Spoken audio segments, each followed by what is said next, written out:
안녕하세요. 저는 올해로 결혼 15년 차에 이르는 주부입니다. 사람 하나에 사연 하나씩 있다는 말이 있지만 저의 인생은 정말로 만만치가 않았습니다. 거기에는 제 성격도 한몫했을지도 몰라요. 남들에게 지기 싫어하는 성격이나 호전적인 성격, 가족의 일이라면 어떠한 것에도 굴하지 않는 모습 같은 게 말이죠. 남편은 그런 저의 모습에 끌린 사람이었습니다. 사실 저는 처음에는 남편이 그리 마음에 들지 않았어요. 너무 연약해 보이고 우유부단한 모습이 저와 맞지 않는다 생각했거든요. 그런데 만나다 보니 의외로 단단한 구석이 있는 게 어느새 저도 그 사람에게 빠져버렸어요. 시부는 그런 저를 좋아해 주셨지만 글쎄요, 시모는 그런 저를 무척 싫어하셨습니다. 게다가 시모의 형제 간 차별이 저와 시모의 사이를 더 멀어지게 만들었죠. 그리고 시아주버님은 이혼을 2번이나 하고 결혼 전부터 제 남편에게 금전 요구를 빈번히 하던 사람이었습니다. 저는 몰랐지만 젊었을 적에는 사기로 감옥도 다녀왔다더군요. 남편은 그런 문제야 시아주버님 대신에 장남 노릇을 해야 했습니다. 그러나 그 노릇을 하면서도 남편과 저는 대접 한 번 받아본 적이 없었습니다. 그날은 제사가 있는 날이었습니다. 저는 아침 일찍부터 일을 쉬고 제사상을 차리기 위해 시댁에 들러 일을 하고 있었습니다. 남편도 그런 저를 돕기 위해 일을 쉬었죠. 참 다정한 남편이었는데 시댁만 오면 위축되는 모습이 참 안쓰러웠어요. 이날에는 웬일인지 시아주버님도 오셨더라고요. 저녁 술상을 차려 방 안으로 들어가자 시모와 아주버님 그리고 남편이 심각하게 이야기를 나누고 있었어요. 아니, 심각한 건 시모와 아주버님 뿐이고 남편은 그저 불편한 표정을 짓고 있을 뿐이었죠. 야, 잘 생각해봐. 이번 사업이 성공하기만 하면 진짜 대박이야. 너 모아놓은 돈 좀 있지? 그걸로 나한테 투자 좀 해라. 이번에는 진짜 확실해. 그래, 얘. 네 형님이 이렇게 원하는데 좀 해줘. 너는 돈도 잘 벌고 아버지 돌아가시면서 목돈도 많이 모아놨잖니. 저도 돈 없어요. 요새 경기가 안 좋아서 잘 벌지도 못해요. 그리고 얼마 전에 전셋집 들어가느라 돈 다 썼고 와이프 뱃속에 애도 있는데 돈을 함부로 쓰는 건 좀... 얘는 누가 보면 우리가 네 돈 뺏으려는 것처럼 보이겠다. 그냥 달라는 게 아니라 빌려주라는 거지. 넌 어떻게 이렇게 냉정하니? 형이 이렇게 간곡하게 말하는데도 어떻게 이렇게 딱 잘라? 어머니, 정말 저도 돈이 없어요. 그리고 어머니는 모르시나 본데 형이 저번에 제 돈 빌려갔어요. 그것도 아직 안 갚았잖아, 형. 이번에는 진짜로 안 돼. 아, 누가 안 갚는데? 갚아줄 거야. 이번 투자만 제대로 성공하면 2배, 아니 3배로 돌려준다니까. 그 전에 빌린 것까지 싹 다 갚아줄 수 있다니까. 형, 제발 그만 좀 해. 나 진짜 힘들어.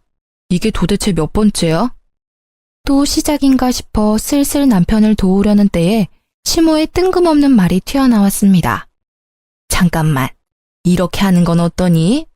너희 전셋집 빼고 우리 집으로 들어와라. 어차피 노부부 둘이 사는 집 너무 커. 그리고 네 아버지 몸도 예전 같지 않아. 그러니 너희가 들어와서 살고 그 전세금 형님한테 빌려주렴. 그럼 되지 않니? 뭐하러 돈 들여가면서 전셋집에 살아. 여기서 살면 되지. 그건... 남편은 두 사람의 현란한 말솜씨에 노란하고 있었습니다. 옴짝달싹 못하고 눈살을 찌푸리고 있는 남편 대신 제가 나섰습니다. 그건 절대 안 돼요, 어머님. 전세를 빼라뇨? 너는 빠지렴. 이 이야기에 네가 나설 곳은 없어. 아니요, 제가 나서야죠. 돈 빌려주는 사람 와이프인데 왜 제가 나서질 못해요? 게다가 그 전세금에 남편 돈만 있다고 생각하시는 건 아니죠? 제 돈도 남편 돈만큼 들어갔어요. 정말 못 배운 티가 이런 데서 나는 법이지. 어른들 말하는데 끼어들어서는... 네, 저 못 배웠어요. 그렇지만 싫다는 사람한테 억지로 돈 내놓으라고 하는 게 강도짓이라는 건 잘 알아요. 뭐? 강도짓? 너 지금 내가 강도짓을 했다는 말이니? 네, 그게 강도가 아니면 뭐예요? 칼만 안 들었다 뿐이지 지금 두 분 모양새가 강도던데요. 두 분이서 돈을 원하시면 어머니 앞으로 된 번듯한 이 집을 담보로 대출을 받으시면 되잖아요. 왜 우리 남편한테 전셋집을 빼라 말라 하시는 거예요? 싫다는 사람한테. 말을 해도 정말. 예, 강도라니. 나는 네 남편의 엄마야. 이런 소리는 충분히 할 수 있어. 그리고 네 아주버님도 마찬가지로 혈연이니 당연히 요구할 수 있지. 세상 천지에 누가 이렇게 당당하게 돈을 빌려요? 돈을 빌리고 싶으면 머리를 숙여야 하는 거 아닌가요? 둘이서 거머리 마냥 붙어서는 아주 사람 하나 피를 뽑으려고 작정을 한 것처럼 보이는데요. 거머리? 아이고, 이런 여자를 며느리라고 들리다니 무식한 데다 어른 보기를 쉽게 생각하지를 않나. 어머님, 이런 며느리가 제사상 차례상 다 차리시는 거 아시죠? 제 남편은 누구와도 다르게 다정하고 마음씨가 착해서 저는 이혼할 이유가 없거든요. 솔직한 말로 2번이나 이혼하고 제사상도 차리지 않는 장남보다야 둘째 아들이 더 낫지 않나요? 너 말 다 했니? 어떻게 아주버님 되는 사람한테 그런 막말을 할 수가 있어? 어머님, 그러면 앞으로 입이 늘어날 식구가 있는 사람한테 전세방 빼서 돈 빌려주라는 건 막말이 아니에요? 아니, 빌려줄 수 있어요. 이제까지 빌려간 돈 다 갚아주면요. 그런데 이제까지 빌려간 돈도 갚을 생각이 없잖아요. 그마저도 갚지 않는 사람한테 더 이상 누가 돈을 빌려줘요? 첫째가 일부러 그랬니? 사업하다 보면 실패할 때도 있고 마음대로 안 될 때도 있지. 아주 보자 하니까 시댁을 우습게 알고. 시모의 말에 저는 아주버님을 똑바로 보며 말했습니다. 그 정도쯤 되면 사업에 소질 없으신 거예요. 그러니까 그냥 빠져나오세요. 다른 사람 힘들게 하지 마시고요. 그리고 돈 빌려갈 생각하지 마시고 빌려간 거 갚을 생각이나 해주세요. 여보, 그만해. 뱃속에 아이도 있는데 흥분하지 말고. 흥분 안 하게 생겼어? 전세금을 빼서 아주버님 사업자금으로 주라는 게 있을 수 있는 일이야? 기가 차서 말이 안 나와. 몇 번을 당했는데 또 줄 것 같아? 남편은 제가 이럴 때마다 말리기 바빴습니다. 뭐 궁합이야 잘 맞긴 했어요. 제가 화내고 남편이 말린다. 이 룰대로만 하면 사고는 쳐도 일은 크게 벌어지지 않았으니까요. 그렇지만 저희끼리만 좋으면 뭐예요? 이놈의 집구석이 우리를 가만히 두질 않는데 말이죠. 예, 네 와이프는 싸움닭이야. 성격이 보통이 아니야. 너 붙잡혀 사는 건 아니니? 여자가 남편 하는 일에 간섭하면 망하는 거야. 시모는 남편에게 그리 말했지만 남편은 그 말도 그냥 넘겼습니다. 시모가 남편을 걱정해서 그런 말을 하는 게 아니라는 걸 잘 알기 때문이었습니다. 그날 남편은 제게 조심스레 말을 꺼냈습니다. 당신한테는 정말 미안한 말인데 우리 합가 생각해보면 어떨까? 설마 당신 아주버님한테 홀랑 넘어간 거야? 아니야, 그런 건 아닌데 아버지 요새 기운 없어 보이는 것도 그렇고 어머니가 아버지한테 소홀해 보이는 게 눈에 보여서 좀 걱정이 돼서. 그건 그렇지. 요즘 많이 안 좋아 보이시기도 하고. 연애 때부터 시부에 대한 남편의 애정은 각별했으니 어쩔 수 없다고 생각했습니다. 저도 시부에게 사랑을 많이 받았기에 남편 뜻에 따르기로 했습니다. 그리고 차라리 가까이 있는 편이 남편과 제 돈을 지킬 수 있는 방법이라고 생각했어요. 그렇게 저희는 합가를 하기로 했습니다. 시부가 계시지 않았다면 절대 응하지 않았을 거예요. 합가를 하고 나니 시모는 웃기지도 않을 시집살이를 저희에게 시키더군요. 저는 원래 밟으면 더 들고 일어서는 성질이라 그럴 때마다 저와 시모의 다툼은 더 커져갔습니다. 예, 오늘 반찬 좀 몇 가지 만들어 놔라. 어제 제가 다 만들어놨는데요. 너희들만 입이니? 첫째 요새 혼자 살며 사업하느라 밥도 못 먹고 다닌다더라. 첫째한테 갖다 줄 거니까 정성스레 맛있게 만들어. 그 말에 화가 난 저는 가만히 있을 수 없었습니다. 어머님, 타지도 아닌 본가 근처에 살고 계신 아주버님 반찬은 어머님이 만들어주세요. 떨어져 지내면서 어머님 손맛이 얼마나 그립겠어요? 매번 맛없다며 수저 놓게 만드는 제 음식 말고 어머님 음식을 가져다 주시는 게 좋을 것 같아요. 뭐? 너 해주기 싫어서 그러지? 기가 막혀서. 싫으면 싫다고 하면 되지 무슨 핑계를 그렇게 대. 됐어. 내가 사다 주련다. 돈이나 줘. 죄송하지만 돈도 없어요, 어머님. 저한테 맡겨놓으신 거 없으시고 이번 달 드릴 용돈은 이미 월 초에 드렸어요. 그러니까 사서 가시려면 어머님 돈 쓰세요. 저는 이 집 공과금까지 대신 내드리고 있잖아요. 그 정도는 알아서 해주세요. 그깟 공과금 얼마나 낸다고 생색이야? 용돈도 조금만 주면서 나를 이렇게 핍박해? 용돈 50만 원이 큰 돈이 아닌가요? 저희 버는 돈도 그렇게 많지 않은 거 아시면서 어떻게 그런 말을 하세요? 그렇다고 그 돈으로 태어난 손녀한테 장난감이나 옷 한 벌 사준 적이 있으세요? 저희한테 수고한다고 밥 한 끼 사준 적이 있어요? 계속 적다고 말씀하시면 더 줄일게요. 아이고, 며느리가 시무를 잡네 잡아. 그래, 어디까지 하나 해봐라. 나도 가만 안 있을 거야. 시모는 그 이후로 더욱 악독하게 시집살이를 시켰습니다. 일하고 온 사람 피곤한 거 알면서도 운전기사처럼 끌고 다니는가 하면 동네 사람들에게 기센 며느리 때문에 힘들다며 아주 광고를 하고 다니시더군요. 그렇지만 그런 시모의 행동은 아주버님에 비하면 정말 별거 아닌 일이었어요. 시모의 시집살이가 계속되는 동안 저희 전세금을 노린 아주버님의 공작은 끝나지 않았습니다. 당신 왜 이렇게 술에 취해서 들어왔어? 술도 못 마시는 사람이 인사불성이 돼서는? 저는 남편의 모습에 의아한 마음뿐이었습니다. 다음 날 잠에서 깬 남편에게 물었습니다. 어제는 술 왜 그렇게 많이 먹은 거야? 속상한 일이라도 있었어? 어제 형님이 찾아왔어. 불러낼 때는 돈 갚겠다는 식으로 이야기해서 나갔는데 도착하니 술을 엄청 먹이더라고. 그 뒤에 계속 내 카드로 비밀번호 뭐냐고 물어보는데 버티다가 결국 술 취해서 골아떨어졌지. 뭐? 아주버님이 또 자기한테 돈 달라고 그랬단 말이야? 이번에는 아예 도둑놈처럼 카드에서 직접 빼내려고 했나 본데? 아, 가족 중에 강도가 하나 있으니 진짜 힘드네. 전세금을 당신 통장에 안 넣어놨으면 지금쯤 다 털렸을지도 몰라. 술에 취해서 내가 비밀번호를 말했는지 안 했는지도 기억이 안 나거든. 말했어도 내 계좌에는 딸랑 10만 원 들었을 텐데. 남편이 밤중에 연락 온 게 없나 폰을 확인하더니 곧 한숨을 푹 쉬더라고요. 그 10만 원도 살뜰히 가져갔네.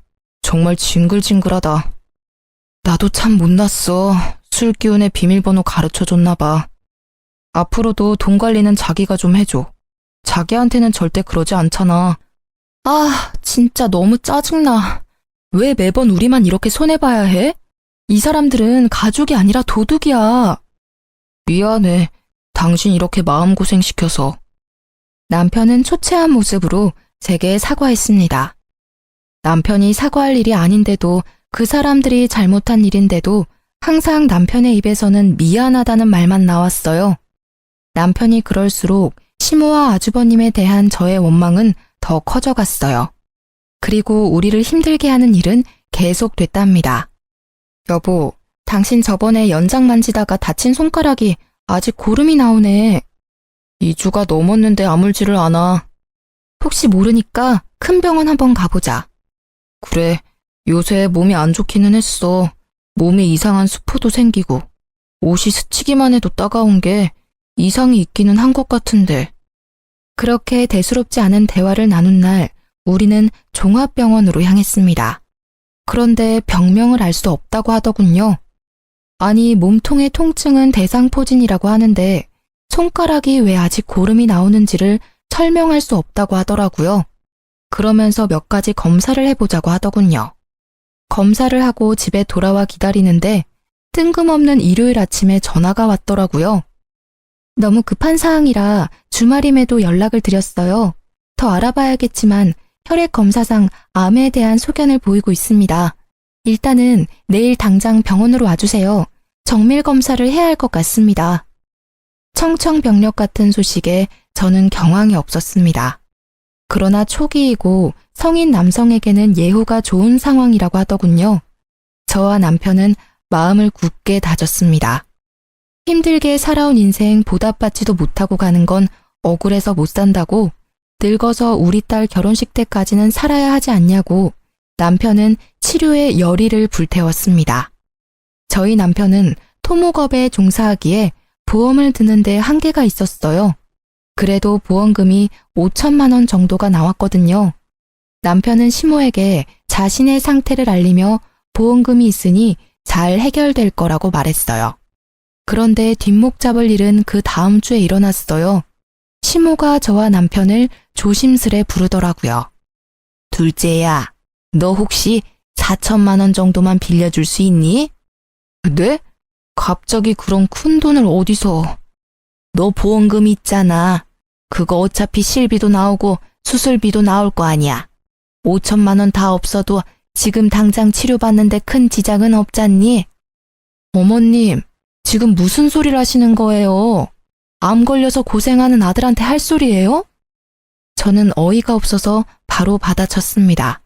그랬더니 시모가 저를 흘겨보더군요. 네가 신경 쓸 일 아니다. 그리고 누가 언제 그냥 달라고 했어? 다음 달이면 적금 만료되니 그것 하면 다시 돌려줄 거야. 도대체 그 큰 돈이 왜 필요하신데요? 네 아버지 앞으로 돈이 많이 들어. 어디 병원이라도 모시고 가려니 차가 영 오래돼서 모시기 힘들더라고. 그래서 하나 새로 사려고 그러지. 오래된 차 끌고 다니다가 사고라도 날까봐 걱정이야. 몸도 이제 힘들고 기력도 없는 양반인데 차라도 좋은 것 타면 사고가 안 나지 않을까 해서 그래. 아버님 아프시면 저희가 모셔갈게요.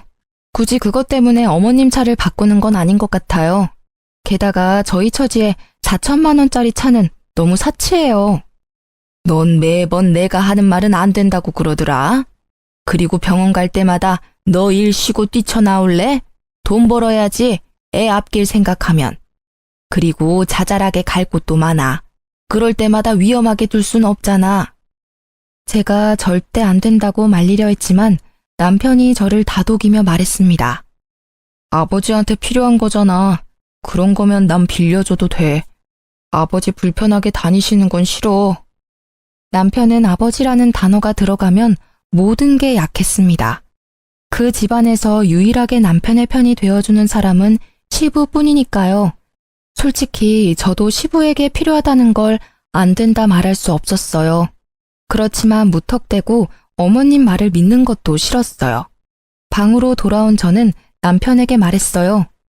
그러면 일단 문자로 차용증 비슷하게 보내서 확인시켜. 내가 예전에 보니까 돈 떼인 거 받으려면 무조건 돈 빌려줬으니 갚겠다라는 문자 내역 같은 거 있어야 한대. 그렇게까지 할 필요 있을까?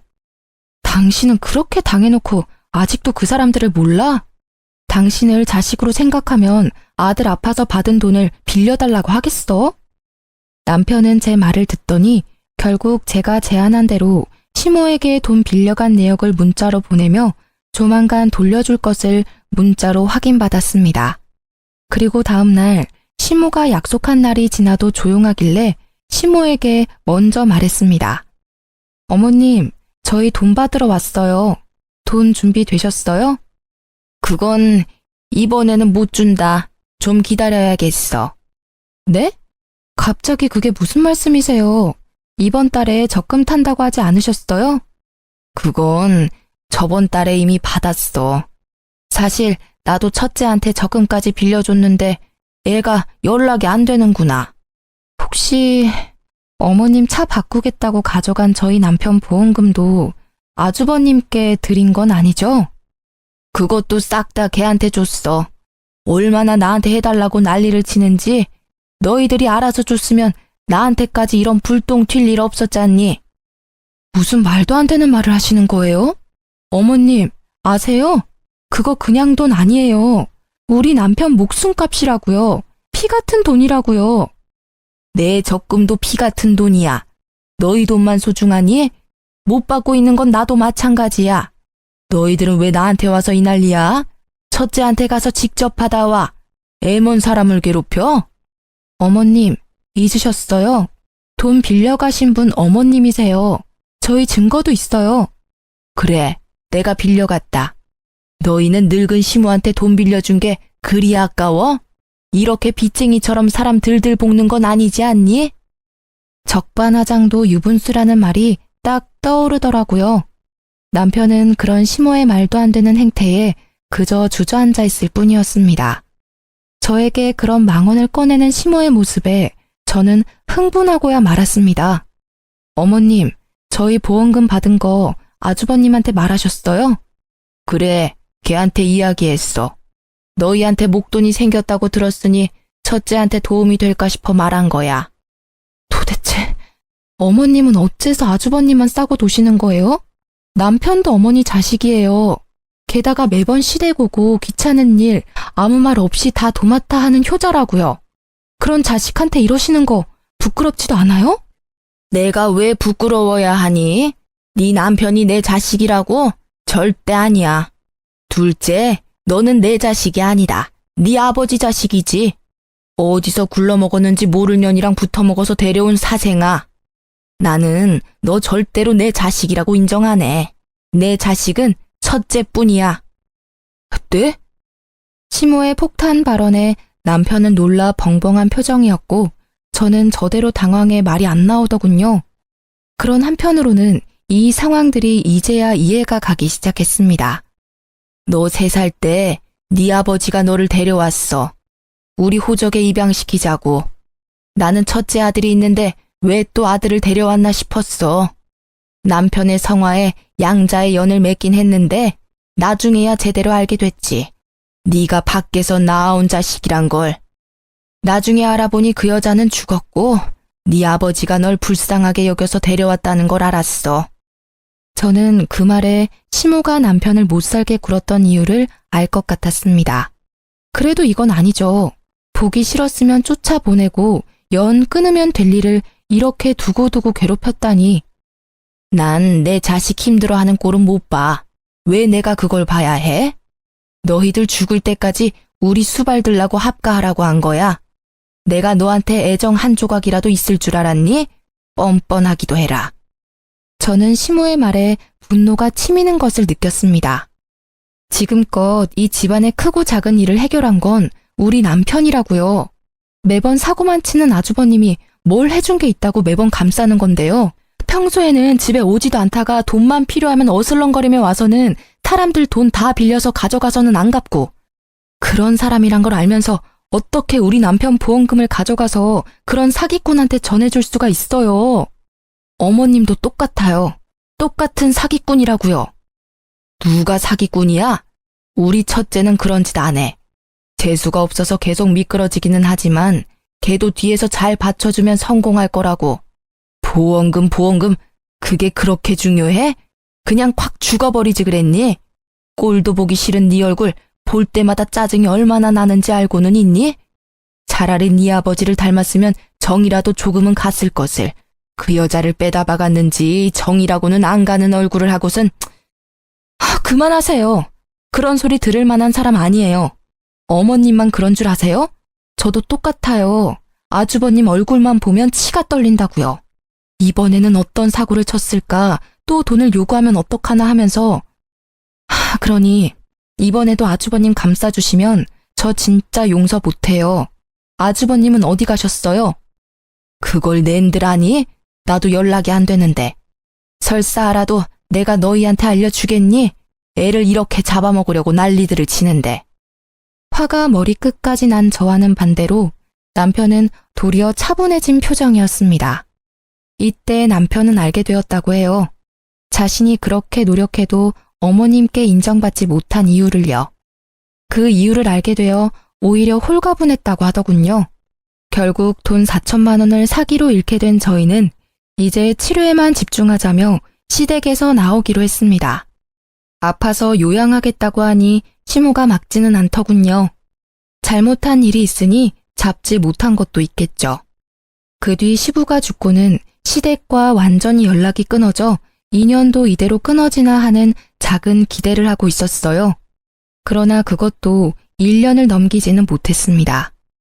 남편은 1차 치료를 끝내고 요양 겸 쉬고 있던 중이었습니다.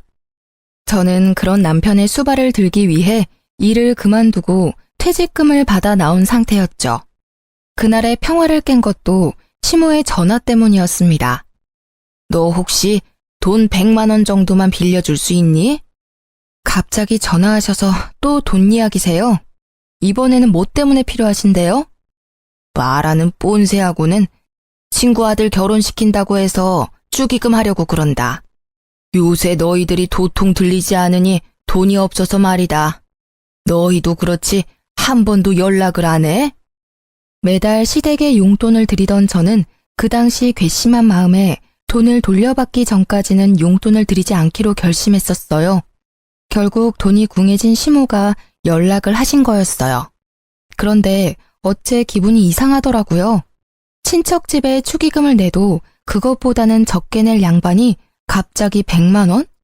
물론 그 금액을 다 축의금에 내지는 않아도 뭔가 쓸 곳이 있을 거라는 생각에 시모의 뒤를 쫓았습니다.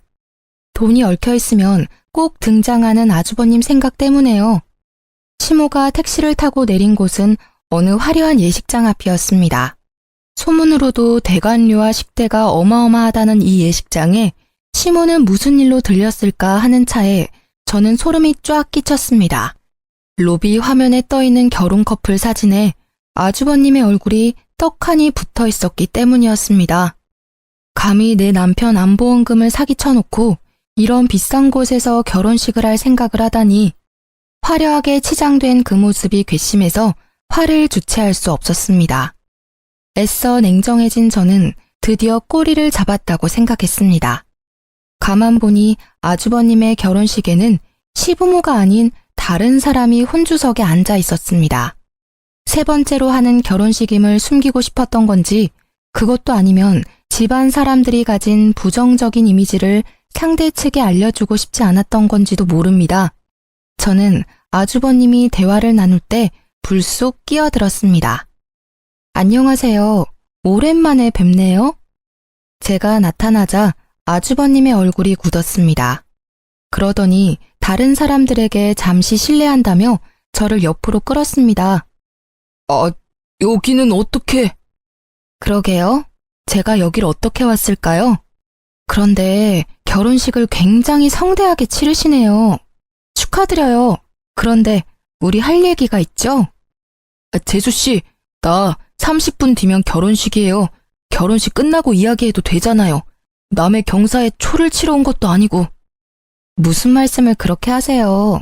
정 원하시면 저는 여기서 말씀드려도 괜찮아요.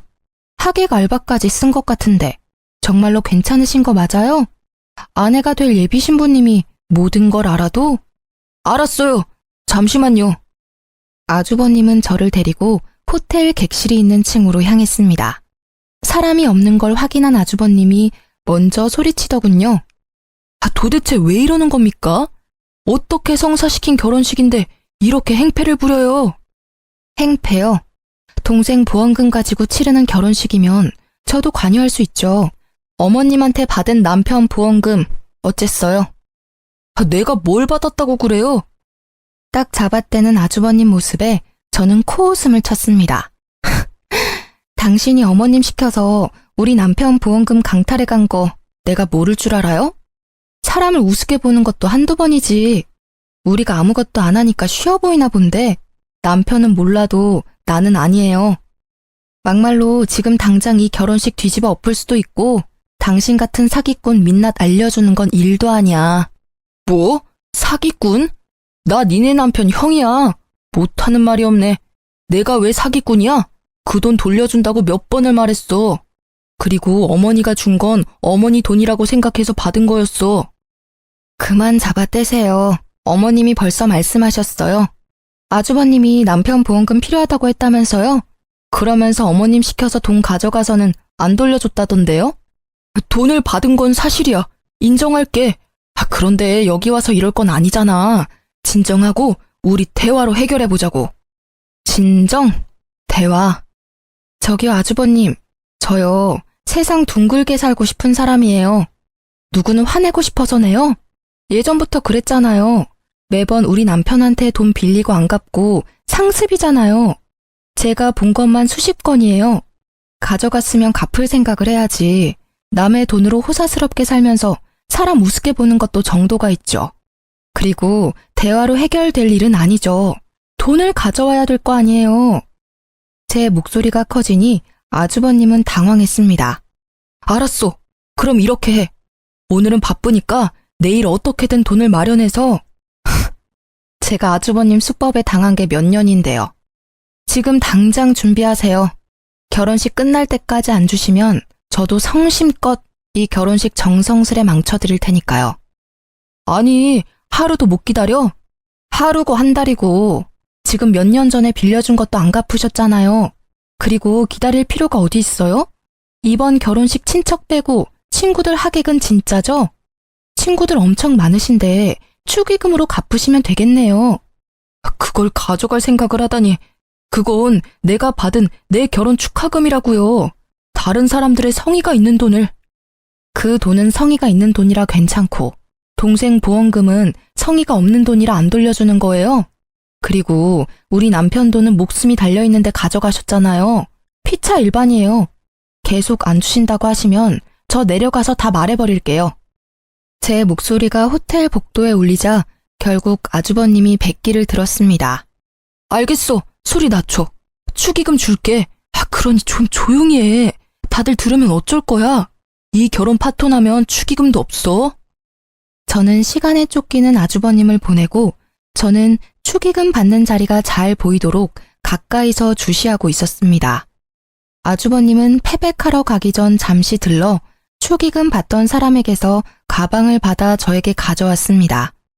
저는 가방을 받아 금액을 확인했습니다. 사업한답시고 이리저리 돌아다니던 사람이라 그런지 축의금도 많이 들어왔더군요. 저희한테 빌려간 돈에 한참 못 미치네요. 나머지 2천만 원은 어머님 편으로 보내주시면 제가 받아갈게요. 그리고 제 조건을 들어주면 앞서 빌려가신 돈은 탕감해 드릴게요. 이번에는 또 뭐야? 무슨 조건인데? 저와 남편에게 어떠한 금전 요구도 하지 마시고 어머님 통해서 돈 빌리는 것도 하지 마세요.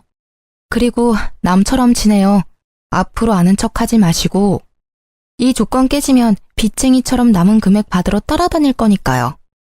생각보다 별거 아닌 조건이었다고 생각했는데 아주버님의 표정은 썩 좋지 않았습니다. 그 표정은 지갑을 강제로 뺏긴 억울함과 짜증이었어요. 그 얼굴을 보는 순간 저는 안도의 숨을 몰래 쉬었습니다. 2천만 원 잊지 마세요. 그거 안 주시면 어머님 앞으로 된 집으로 대출받아서 가져갈 거예요. 실질적으로 저희한테 돈 빌려간 사람은 어머니시거든요. 어머님한테 돌려받는 게 맞죠. 그럼 굳이 이 축의금을 가져가지 않아도 되잖아. 내가 어머니한테 드릴 테니. 그건 그거고 이건 이거죠. 어머님한테 드린 돈이 아주버님한테 간 걸 아니까 찾아왔고 현금이 있으니 제가 받아가는 거고요. 지금이 지나가면 또 돈 없다고 하실 거 분명하니까요. 아쉽다고 생각하지 마세요. 저희는 그 돈 충분히 받을 자격 있다고 생각하니까. 눈뜨고 축의금을 빼앗긴 그 기분을 곱씹고 있을 아주버님을 보며 저는 생긋 웃어주었습니다. 그럼 신혼생활 즐겁게 하세요. 저를 노려보는 아주버님을 뒤로하고 속으로 즐거움의 소리를 지르고 있었습니다. 처음으로 돈을 돌려받았어요.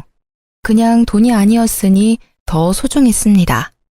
저는 이 기세로 나머지 2천만 원도 돌려받기로 했습니다. 저는 돈을 은행 계좌에 넣고 남편을 불러 시댁으로 향했습니다. 시모는 저보다 일찍 돌아와 있더군요.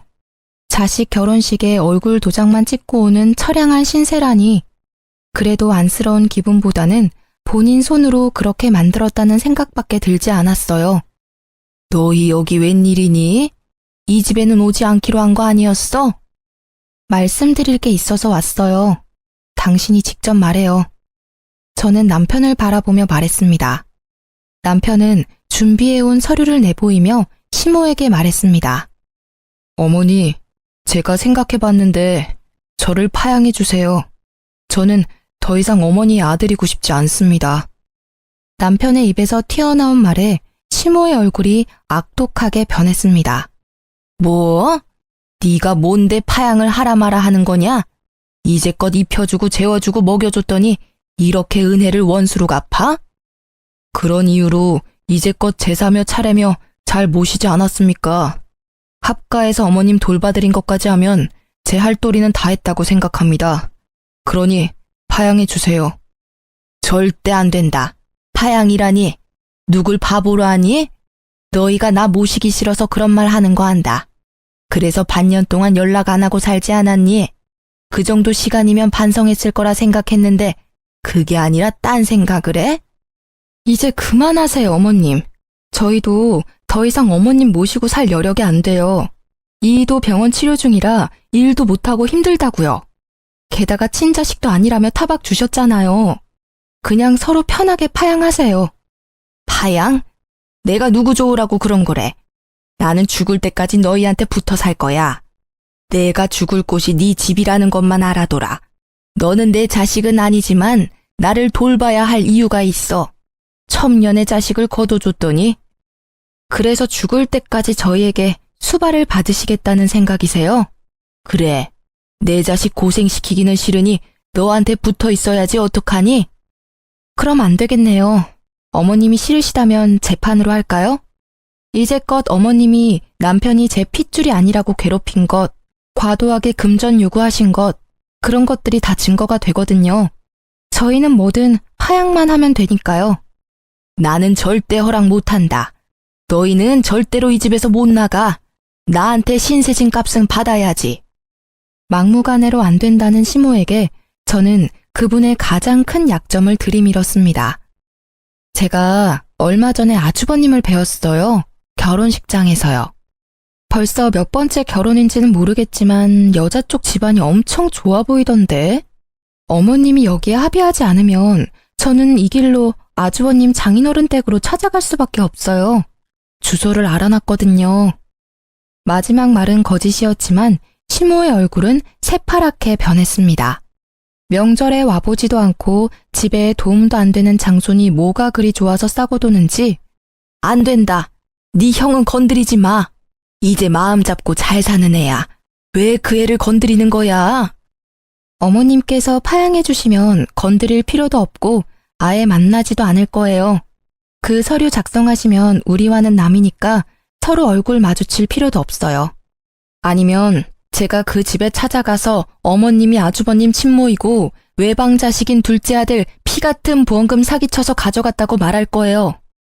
악에 바친 제 말에 결국 무너진 건 시모였습니다. 그 애는 건드리지 말라며 저희를 노려보며 합의서를 작성해 주더군요. 저희는 드디어 남이 되는 첫 발을 디디게 됐습니다. 그리고 저는 상쾌한 시모에게 마지막 결정타를 날렸습니다. 그리고 그 결혼식에서 아주버님이 가져가신 돈 4천 중에 2천은 돌려받았어요. 나머지 2천은 어머님께 돌려받으려고요. 잘 아시겠지만 저희는 아주버님한테 빌려드린 게 아니라 어머님한테 빌려드렸잖아요. 빠른 시일 내에 갚아주세요. 돈 없다. 나도 너희랑 똑같이 첫째한테 다 털어넣었어. 그러면 이 집이라도 팔아서 갚으시면 되겠네요. 그리고 아주버님 댁으로 들어가시면 딱 좋고요. 그걸 말이라고 하니? 왜 내 새끼가 그 고생을 해야 해? 그러니까요. 우리 남편한테 잘해주셨으면 끝까지 모시고 살았을 텐데. 이제 남이라 그럴 수도 없겠네요. 어쨌든 2천만 원은 빨리 갚아주세요. 안 갚으면 아주버님한테 갚으라고 할 테니까요. 결국 파양 합의서에 사인한 시모는 며칠 뒤 2천만 원을 보내왔습니다. 어떻게 구한 돈인지 알 수 없었으나 그 돈을 받고 얼마나 마음이 놓이는지 남편 치료에 집중할 수 있어서 다행이라는 생각만 들었어요. 그렇게 저희와 시댁 인연은 모두 끊어졌습니다. 남편은 몸 상태가 좋아지고 있었고 아이도 잘 크고 있어요. 한번 시모가 저희를 찾아온 적이 있었어요. 시모의 남동생, 그러니까 남편의 전 외삼촌이 저희에게 시모를 데려왔더라고요. 알고 보니 아주버님이 시모의 땅 문서를 가지고 가 몰래 팔았고 시모는 그것도 모르고 집에 있다가 그 집을 산 사람들에 의해 쫓겨났다고 하더군요. 그래서 너희가 네 모친을 받아주면 안 되겠니? 죄송합니다. 이제 법적으로 저와 관련 없는 분이세요. 제가 모실 이유 없습니다. 여기서 이럴 게 아니라 형님께 모시고 가세요. 어머님이 그리 아끼셨으니 잘 모실 겁니다. 봐라, 이 악독한 것들. 길러준 은혜도 모르는 이 망할 년놈들. 내 자식으로 키워줬더니 이렇게 은혜를 원수로 갚아? 어머님, 말씀은 똑바로 하셔야죠. 은혜를 원수로 갚은 건 어머님이세요. 그러게 차별하지 말고 잘 키워줬으면 지금쯤 저희 남편이 어머님께 잘했겠죠.